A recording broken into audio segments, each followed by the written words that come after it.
Así como las malezas y en algunas enfermedades, los insectos han presentado resistencia a la aplicación de fitosanitarios que antes los mantenía a raya. Desde Misiones, un especialista como Daniel Igarzábal describe el verdadero potencial que tienen las nuevas tecnologías en el manejo de plagas, advirtiendo que justamente en el manejo se encuentra la clave para poder reducir estas poblaciones resistentes.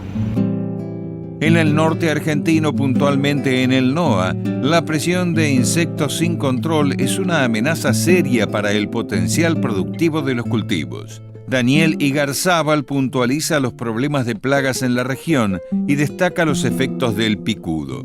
Tenemos muy centralizado lo que es un grave problema de picudos en el NOA, o sea, todo lo que es Tucumán y Salta especialmente, y algo en Santiago del Estero, noreste de Santiago del Estero, en donde, digamos, sobre todo uno que es el picudo negro, con una expansión más allá de lo que se preveía, bastante más importante, no es, digamos, en este momento una plaga que sea fácilmente de controlar, o sea, que se controle fácilmente. Todo lo contrario, digamos, se han intentado con aplicaciones normales una serie de cuestiones que, si bien frenan el daño del picudo, no solucionan de todo el problema. Lo que estaba haciendo falta son herramientas integradas, herramientas que empiecen a proteger el cultivo desde la implantación y a partir de ahí sí ir manejándolo de otra manera. Pero la infestación inicial del picudo es fundamental, entonces yo creo que aquí es donde se hace foco y aquí es donde las empresas están trabajando para el lanzamiento de sus nuevos productos. Ya en el NEA, digamos, el problema sigue siendo el mismo de hace muchísimos años, que son las orugas defoliadoras, sobre todo falsa medidora, y cuando vienen grandes poblaciones. Las altas poblaciones son inversamente proporcionales a las eficiencias de los tratamientos. Entonces ahí es donde se empiezan a diferenciar productos, ahí es donde se empiezan a diferenciar técnicas, momentos de aplicación y una serie de otras cuestiones técnicas que están un poco olvidadas a veces en esta zona. Y en el norte de Córdoba, un poquito la continuación de lo que es el noreste argentino hacia el centro, y a partir de esto hay una serie de plagas que depende del año, son de mayor o menor importancia, pero la que nunca se fue, la que está todos los años, es el cogollero, Spodoptera frugiperda. Y es el de mayor preocupación en el cultivo de maíz, sobre todo este año, que si las siembras se hacen un poco más tarde, en función de la gran humedad que se espera para las primeras etapas del cultivo. Ahora en octubre hay mucha gente que está demorando la siembra. Si esta siembra se traslada a diciembre, vamos a tener problemas serios de cogollera, y sobre todo cuando ya se sabe perfectamente que las poblaciones del cogollero han adquirido resistencia.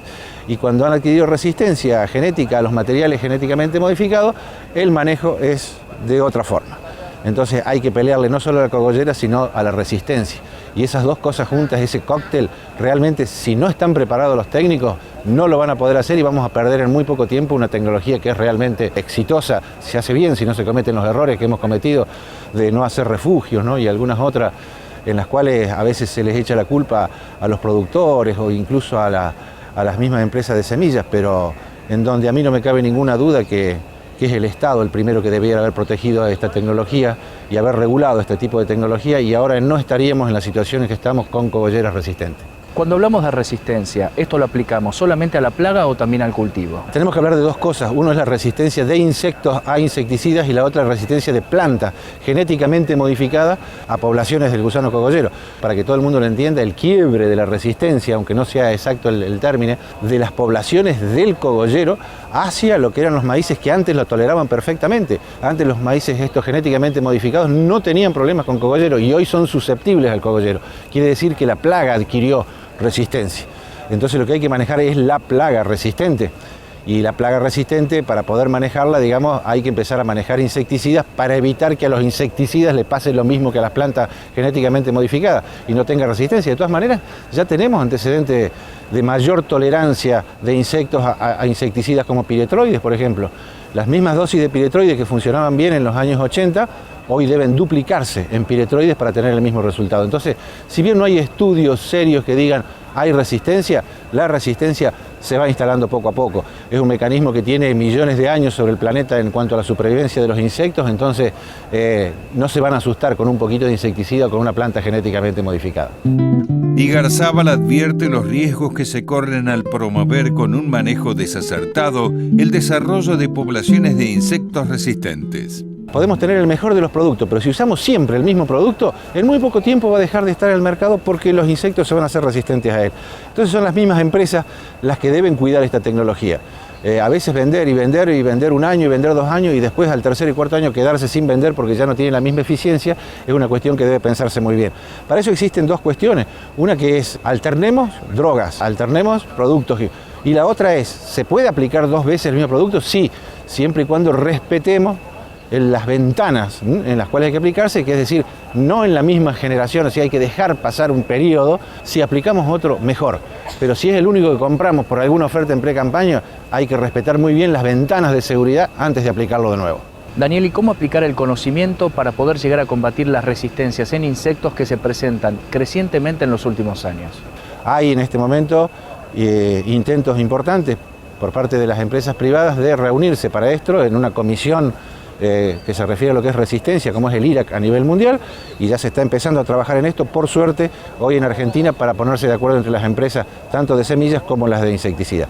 Pero debería, dentro de esta reunión, estar también el Estado influyendo y regulando, ¿no?, sobre este tipo de cuestiones. Si no, van a ser meros paliativos para este año y para el año que viene, y después vamos a entrar de nuevo en el mismo juego. Tenemos un conflicto de investigación, no son muchos y casi nada los investigadores que están trabajando en el tema. Se encuentra algún artículo aislado sobre lo que es resistencia, pero son muy pocos los investigadores que están en esta temática aplicada en el campo. Hay bastante investigación básica en las universidades, el mismo en los INTA, pero cuando tenemos que resolver problemas a partir de investigación, estos no aparecen por parte de las universidades ni del INTA. Tecnologías de lectura de datos, maquinaria de aplicación precisa y biotecnología permiten mejorar la especificidad del tratamiento. Estamos empezando a trabajar ya con una tecnología que pueda ser adoptada por el productor, como es la del control biológico. Control biológico, pero un control biológico en cultivos extensivos, en cultivos de maíz, en cultivos de soja, con tecnologías de dispersión de insectos parasitados que reemplazarían un tratamiento químico con una eficiencia parecida. Por eso estamos trabajando sobre varios tipos de parásitos y varias plagas, pero la distribución sería fundamentalmente con robóticas, aplicando drones. Por lo tanto, si hacemos con una pulverizadora terrestre unas 100 hectáreas en 3 horas, acá con el dron tendríamos que hacer exactamente lo mismo para poder competir y que no tengamos problemas y críticas de decir, no, pero esto es muy lento, no se puede hacer. Vamos a usar toda la tecnología para tratar de que el control biológico, que es uno de los temas que debe integrarse, empiecen a trabajarse. Sobre todo con todos estos temas referentes a lo que son bordes de pueblos y ciudades, en donde hay bastante paranoia, ¿no?, con respecto a las aplicaciones, a las máquinas de aplicar. Si aplicamos el control biológico, estamos aplicando la naturaleza misma sobre la naturaleza, es un control de la naturaleza sobre la naturaleza, y espero que no digan nada a partir de este tipo de cuestiones, porque seguramente alguna fallita le van a encontrar.